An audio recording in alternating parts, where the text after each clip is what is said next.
আচ্ছা, আপনাদের জন্য একটি পাতের ডিজাইন নিয়ে এসেছি, যেটা ডিজাইন হবে আপনারা দেখতে থাকুন। তো এই পাতটি আপনারা ৩ রকমভাবে পরতে পারবেন। এক তো শাঁখার মধ্যে ফিটিং করে আপনারা এগুলো পরতে পারবেন, এবং কি স্টিল নোয়াভাবেও পরতে পারবেন, এবং কি বঞ্চের চুড়ির উপরে আপনারা এই ডিজাইনটা ফিটিং করে পরতে পারবেন।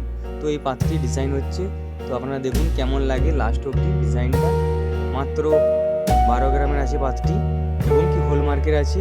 তো আপনারা এটা দেখতে থাকুন, ভালো লাগলে অবশ্যই লাইক শেয়ার করবেন। অসংখ্য ধন্যবাদ আমার ভিডিওটি দেখার জন্য।